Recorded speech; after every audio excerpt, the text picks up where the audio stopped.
Hello friends! In this lecture, we will talk about password attack. What is password attack? A password attack is a cyber attack method where an attacker attempts to gain unauthorized access to a system by cracking or guessing the password of a user account. This type of attack exploits the weakest link in any security system, often the users themselves and their password habits. From phishing to rainbow table attacks, we'll take you through the most common types of password attacks and how they work.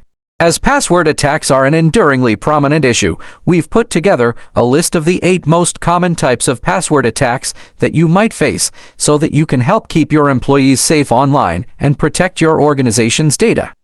Because, after all, knowing what you're up against is half the battle. How does a password attack work? Password attacks in cybersecurity require special techniques and software. If a hacker is close to you, they may try guessing your password using a combination of names, hobbies, essential years, or numbers.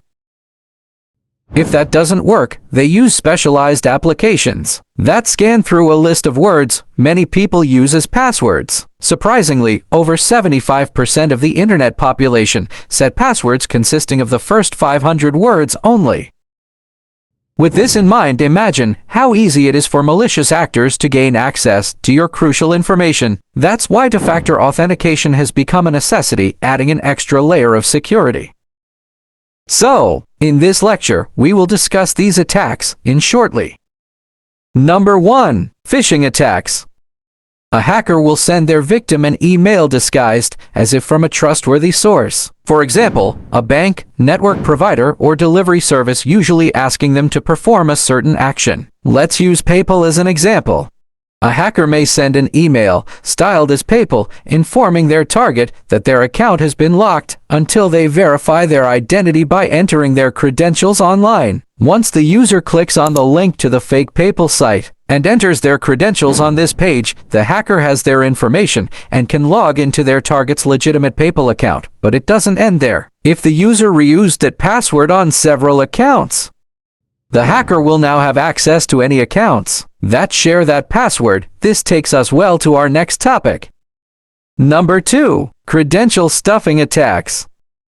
Credential stuffing relies on this human tendency to reuse passwords. During this type of password attacks, a hacker will try various combinations of stolen usernames and passwords with the hopes of gaining access to an account where the target has reused a compromised password. Hackers can obtain stolen passwords from the dark web or simply reuse those they have already stolen using other methods of credential theft.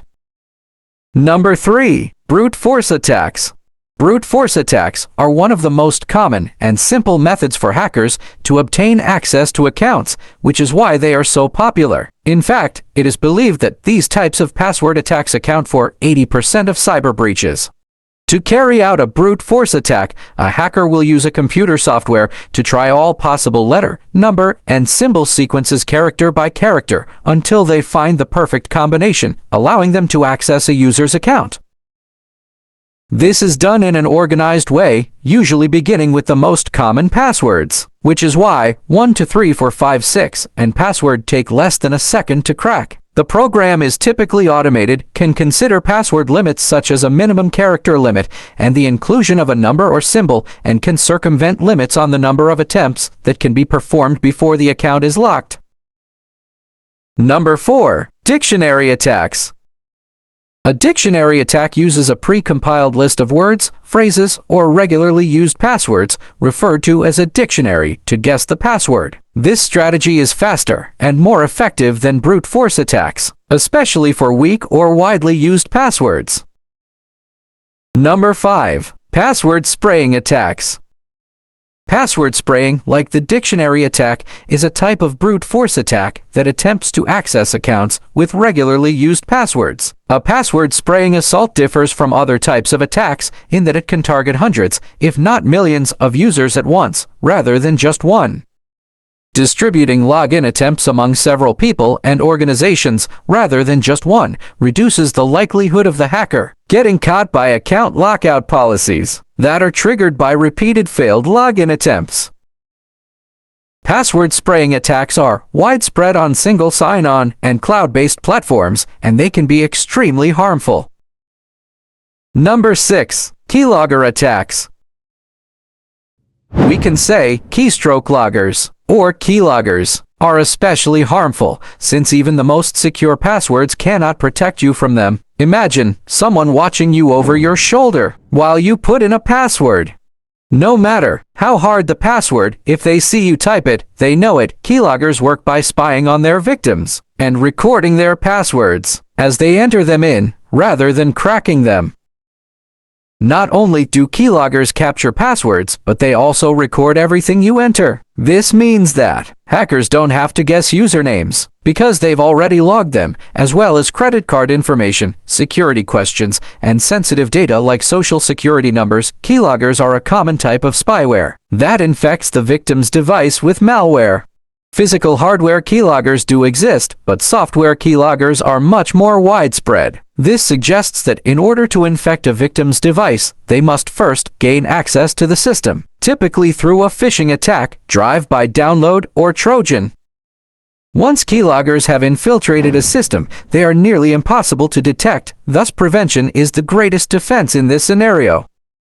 Number 7. Man-in-the-middle attacks.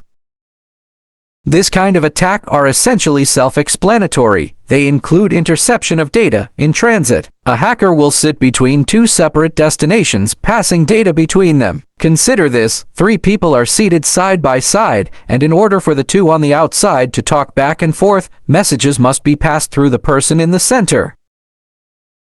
The victims are unaware that the person in the center is even present.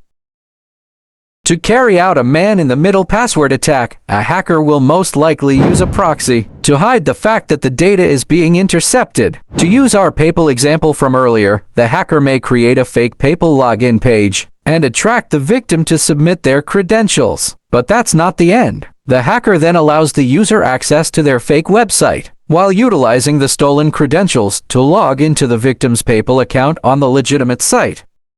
The hacker then mimics the victim's behavior on the fake site and sends any responses back to the victim. In this way, the hacker can not only go unnoticed but also ensure the credentials being entered by the victim are 100% correct. Number 8. Rainbow table attacks.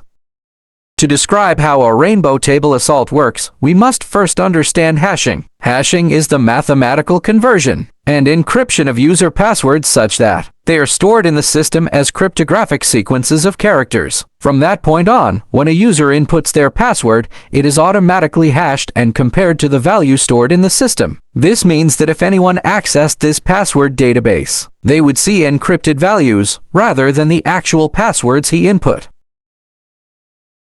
Rainbow table attacks are similar to dictionary attacks, except they use a rainbow table instead of a list of words and can speed up the password cracking process. A rainbow table is essentially the key to deciphering encrypted passwords. It stores pre-computed hash functions, along with their hashed values. A hacker might compare values to this table and decrypt the hashed passwords in your database. Rainbow tables giving answers to common hashing algorithms can be discovered on the dark web and created with hacking tools like Rainbow Crack and Zeroth Crack.